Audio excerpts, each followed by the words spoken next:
this is Nick from Income Digs. Welcome to this video tutorial. Today I'm going to show you how I analyze rehab projects. So if we're flipping, right, we're buying, we're fixing, we're flipping and selling. I'm going to show you the tool that I use to analyze flip projects. And what's really cool about this tool, it's available to you for free. You can download it for free and use it. It's yours to keep. You can adjust it, you can edit it, you can do anything you want with it. So you can download this tool free from incomedigs.com. And I'm making this video because one of my students in Real Estate Accounting Bootcamp, Alex, said, you know, I really like the analysis tool, but you know, I'm not sure exactly how best to use it. So I'm going to show you how to use this tool here today. Okay, so I have it open here, and I have it open in Excel. Now, to be honest with you, I like to use Google Sheets, but I made it available in Excel just to make sure everybody can get it and use it. Okay, you can probably convert it to a Google Sheets version if you like to use that. So what I have here is kind of like a cover page, and I have it set up so that I could print it if I want to. So what I put in here is it's kind of a photo and then an investment summary. So I'm going to use this to analyze a flip that I might buy, okay? And this is going to be, it's actually a property I own as a rental, but I'm going to use that as a sample. It's called 34 Long, okay? And that is a property I might buy, okay? So here is that property on Zillow right here, 34 Long Avenue.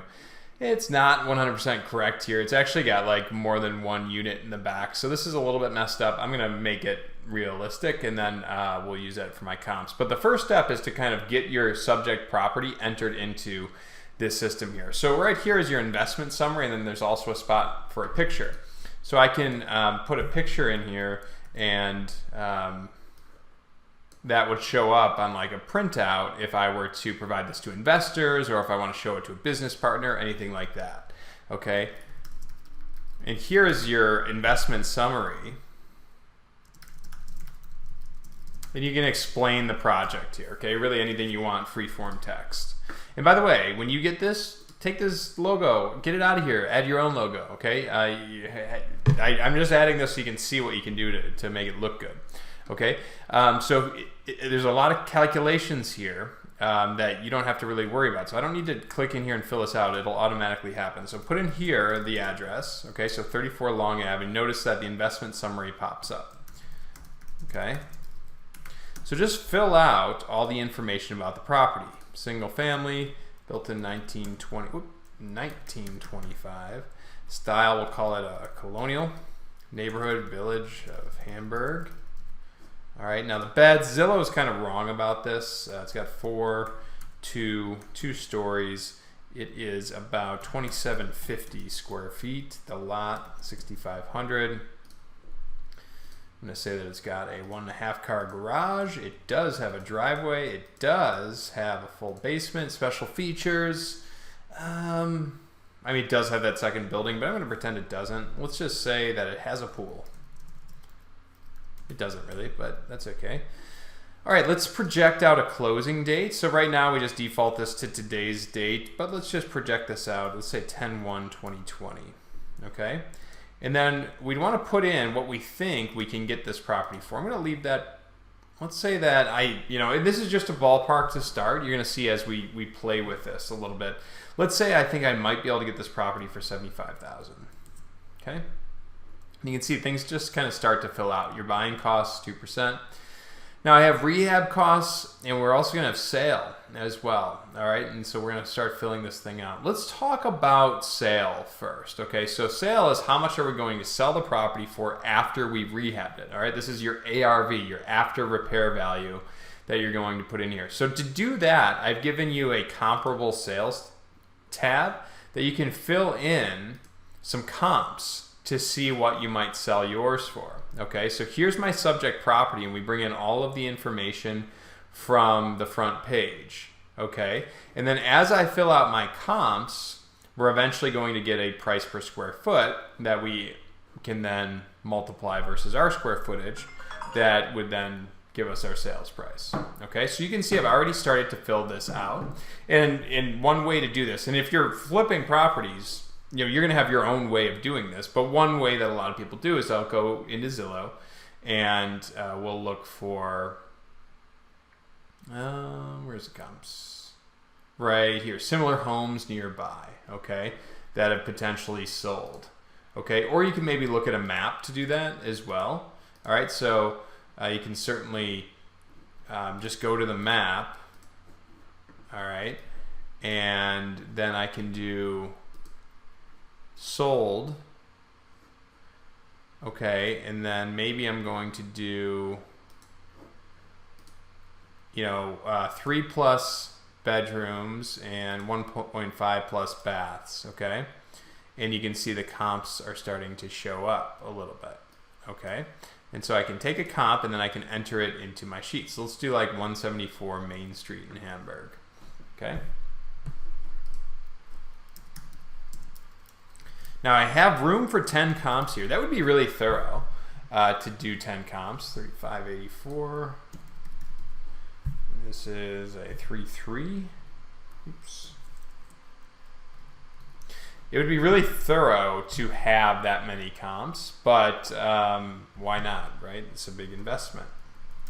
All right, and then let's do sold on. It was sold on 6/18/20, and the year built. A lot of old homes in this neighborhood. Let's see, 1920. Okay, so pretty close. Okay, so I'm filling out these comps. Now, let's say you just can't find 10 or you don't want to do 10. No worries. Notice that the calculations aren't working here because I'm trying to average zeros. So if you can't, just go ahead and take these and just hit the delete button. Okay, and then it'll show in the average of everything that we've got here. Okay, so what we have now is our estimated price per square foot based on my comps. Okay, now based on the square footage I provided, showing an estimated sales price of 307,885. Okay, and you can see that we are comparing all of these averages to our target property, and we're kind of close on some. Actually, most of these have more baths than mine does, so I might want to take this and actually tone it down a little bit. Maybe I want to just type in there 105. Okay, just give myself a little bit more of a realistic, conservative view. But there's my sales price. Okay, and now that populates into the sales price section. We have a real estate commission that we can adjust and the additional selling costs. Okay, now we're going to get to financing in a second, but we have to talk about rehab. So how much money are we going to put into rehabbing this property? This is probably deserves its own video or video series on how to analyze how much goes into a property.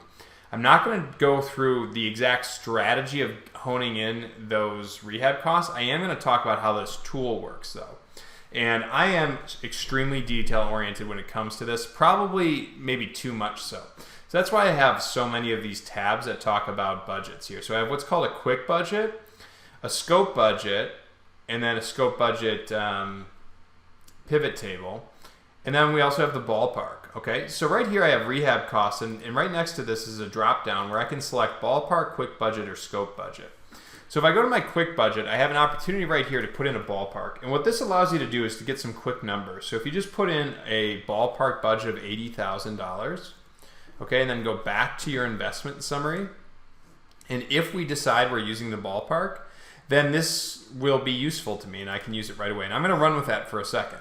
Okay, so let's say $80,000 rehab costs, 6-month holding period. Okay, utilities per month, so that's your gas, your water, your electric. Insurance per month, and we can switch this to annually as well. So I could say my total insurance on this whole thing is like $1,200. All right, and then my taxes per year is like $6,000, actually $8,000.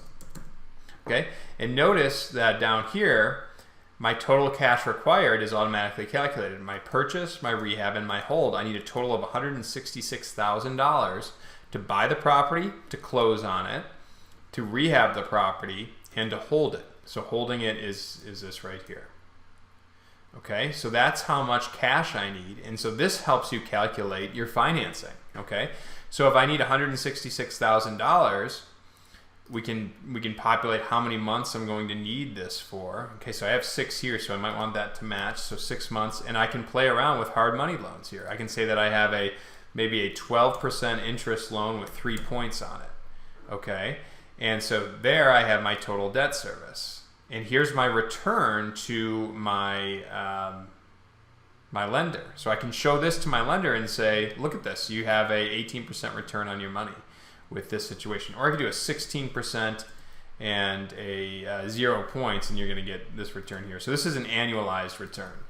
Let's do a 12 and 3. The other thing you could do, it looks like, oh yeah, equity. I could say that I'm providing equity to my business partner.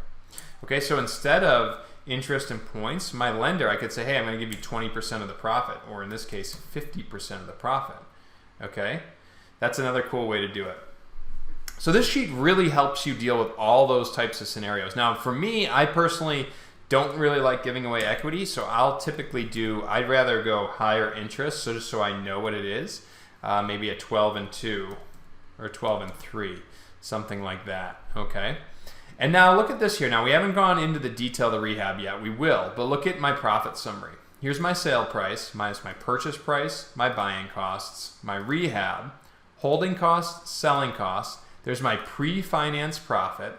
We calculate pre-finance profit so that we could potentially give equity to our partner here. And then here's our debt service and our projected profit on this deal. Okay? So that's how we kind of use that sheet. Now let's talk rehab costs a little bit. So I put in the ballpark.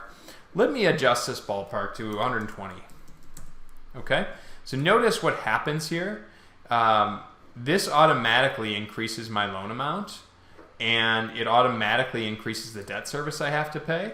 So because I need more cash, my debt service is going to increase. So not only is my rehab costs increase, but my debt service is increased, meaning my projected profit gets even lower. Okay. Now, if we're getting so much in a loan, we might need to adjust this a little bit and say, hey, we need to do 13 and 2. Okay. We might negotiate a little bit. Okay. Let's talk about rehab. So here's what I call my quick budget. Now, I have a bunch of categories here, and I got a lot of these just from doing this for a while, and we kind of establish our categories that go into a flip. Now, you're going to establish your own. This is what I'm looking at here as a quick budget. So I can whip through this thing, and we start with stage 1, 2, 3, 4, 5, and we can do material, labor, and other, and then get ourselves a budget. So like if I know that I need a permit, and a permit's probably $800, I can populate that. If I know that I need a demo crew for 3 days and each day costs me $840, there's my demo crew. Maybe I need 3 dumpsters, all at $625. Okay, so you can see I call this quick budget because I can kind of whip through it really quickly. And I'm not spending too much time really analyzing things. It's still, it's more thorough than a ballpark, but it's not super thorough as a scope of work yet. I'm just kind of whipping through this. Now I do have material, labor. If I'm using subcontractors, I might just kind of just throw it all in materials, just again, because it's quicker. But here, maybe I'm doing the rough electrical myself in-house, so I can maybe say I need $1,000 in material, and then I'm going to pay one of my employees or a subcontractor 32 hours worth, and they're $75 an hour. Okay, and there's my total. So you can see I'm starting to build up that rehab. Okay, and I can also add a contingency to it. Okay, now I'm going to throw in a gigantic cost here just to get this to look a little bit more realistic. So I'm going to go new roof, one at $65,000. Okay, just for fun to get that total up there. Now I don't have any actuals yet because that's like later. I'm still analyzing this property. But let's say I've completed the quick budget and now I want that to go into my analysis. So right here where it says rehab costs $120,000, I can just go here from ballpark and switch it to say, now I want to use the quick budget, and it's going to populate my $85,000. Okay, and you can see my profit has adjusted accordingly. So that's the quick budget. The next step, if you want to go this far, would be the scope of work. Now the scope of work is way more detailed. This might be just too detailed for you in general, and that's okay. Basically what we do here is we use our cost codes or accounting groups, all right, which show up in this, let's see, this drop-down tab here. Okay, same as the quick budget, and I can work through here and I can do rough electric. Yep, see, Google Sheets would give me suggestions where this one doesn't. Or I can take my dumpster here.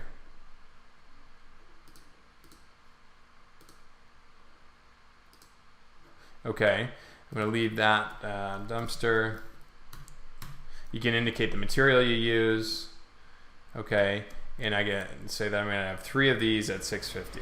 All right, and you can build out the scope of work with this. This is way more thorough. You're eventually going to have this gigantic scope of work. What's cool about this is it'll actually tell you what you need to do. So what I do is I do the quick budget, and if it's looking like a deal, I'll come back and really hammer out this detailed one. Okay, so demo first floor. Okay, let's say that this is 16, or let's say no materials, but instead labor, 16 hours, or labor cost per unit. I'm sorry, here's, let's say that's 55, okay? And then we can throw in an other cost of 150, something like that. So this starts to build out that scope of work, and eventually you're gonna get this, what I call the scope budget, which looks the exact same as the quick budget, but it starts to populate in from this tab here. And then you have your scope breakdown that gets calculated as well. So the scope budget is way more thorough, and I wouldn't touch that until it looks like it's gonna be a deal. And if you wanted to then use your scope budget, you go here and move it to scope budget. But we're not gonna do that because we're not quite there yet. But generally, that's how we use this sheet, okay?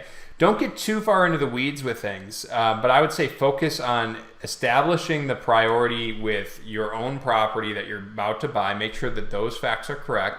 Get in some really good comparable sales. Spend more time here for sure. You want to make sure that your ARV is accurate, and I like to kind of tone it down a little bit from what I'm getting just to be conservative.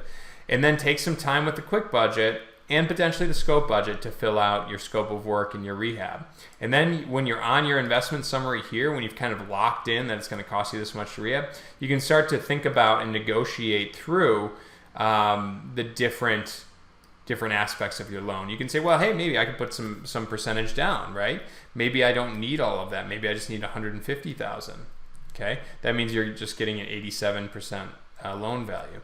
But what's cool too is we put in the LTV based on the ARV. Okay, so if your lender is willing to lend off of the after repair value, that's really helpful. Okay, so check this out. I encourage you to download it. Again, you can download it for free and check it out. You can edit it, you can make it your own, and I hope you find it useful. We have a ton of free tools available. Pretty much everything that I use in my business, I have some form available to you for free on incomedigs.com. If you're part of one of our courses or our community, you get to ask me questions directly, and we get to really dive into this on our live Q&As. So specifically Real Estate Accounting Bootcamp, if you want to join that, we'd love to have you. But until next time, check out all the free resources available on incomedigs.com. Ask any questions you have regarding this video or others right there in the comments. I will be sure to get back to you. Thanks for watching.